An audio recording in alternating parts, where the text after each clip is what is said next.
Aqui estamos com a 8ª questão da primeira fase, FUVEST 2016. São apresentados os metais ferro, magnésio e estanho. Eles reagem com soluções de ácidos minerais, ácidos inorgânicos, liberando gás hidrogênio e formando íons divalentes. Divalente, valência dupla. Íons de metais são sempre íons positivos, portanto formarão íons com duas cargas positivas. Portanto, o exercício não pede para que você saiba se vão reagir com ácido ou não. Ele já te diz isso. Existe a fila de reatividade dos metais. O mais reativo é o lítio, o menos reativo é o ouro. Menos reativo, portanto, mais nobre. O hidrogênio é um elemento que está no meio do caminho dessa série, não é metal, nós colocamos aqui para efeito de comparação. Que metal reage com ácido? O metal que é mais reativo que o hidrogênio. Que metal que não reage com ácido, que o ácido não consegue atacá-lo? O metal que é menos reativo que o hidrogênio.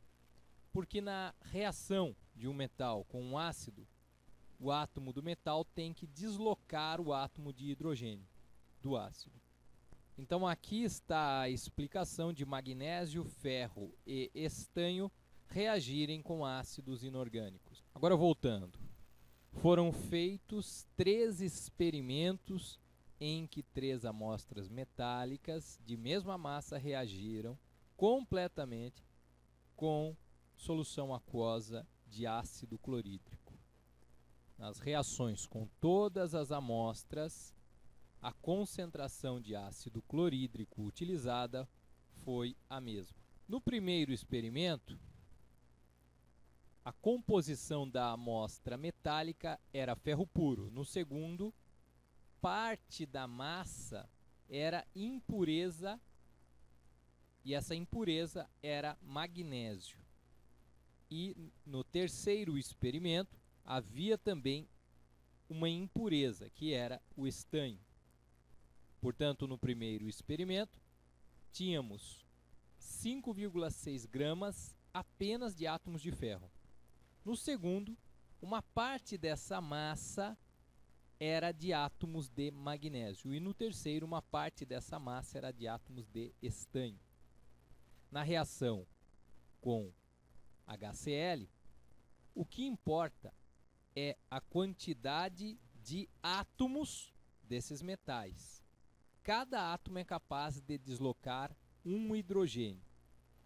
Portanto, precisamos aqui descobrir se a impureza trouxe mais átomos desses metais ou menos átomos no total. E temos que comparar então. É mais negócio para reagir com o HCl ter magnésio como impureza, ter estanho como impureza, ou isso te dá menos metais do que você tem no ferro puro? Como é que a gente vai fazer esse raciocínio? A gente tem que pensar o seguinte: foram dadas as massas molares, que é a massa da substância onde você tem 1 mol da substância.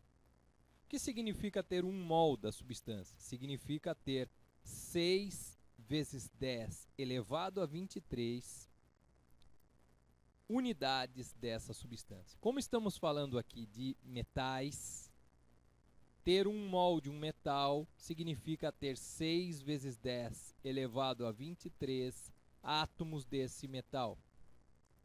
Para o magnésio, veja que eu preciso de 24 gramas para ter 1 mol desse cara.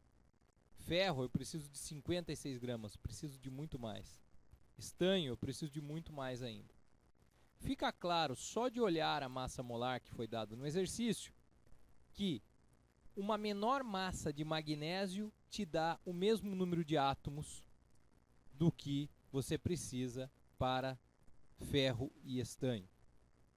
Como é que a gente consegue ver isso com clareza? Vamos supor que tivéssemos amostras puras de magnésio, de ferro e de estanho, na mesma massa, 5,6. Como eu faço para obter quantos mols deu de cada um? Divido pela massa molar. Eu obtenho, então, um número de mols muito maior para o magnésio do que para os outros. Veja, é aqui a resposta da questão.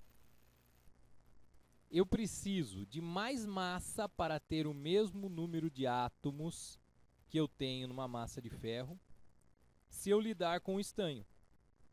E, numa mesma massa que para o ferro eu tenho 0,1 mol, o magnésio me dá mais que o dobro. Se eu comparar duas amostras de ferro e estanho, olha o que eu percebo.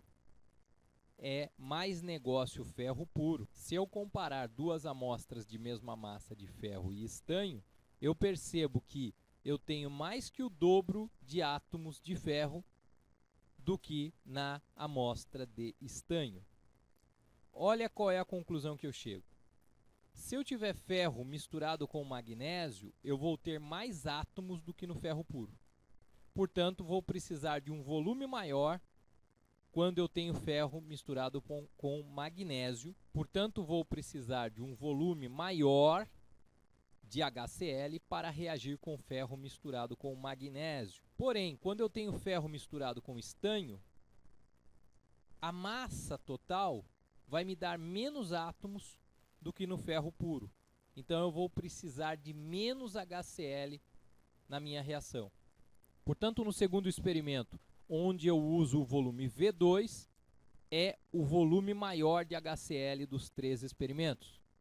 No terceiro experimento, onde eu uso ferro misturado com estanho, eu vou precisar de um volume menor de HCl. V2 como o volume maior e V3 como o volume menor. V2 maior, V3 menor e V1, que é o volume necessário de HCl para reagir com o ferro puro, é o volume intermediário.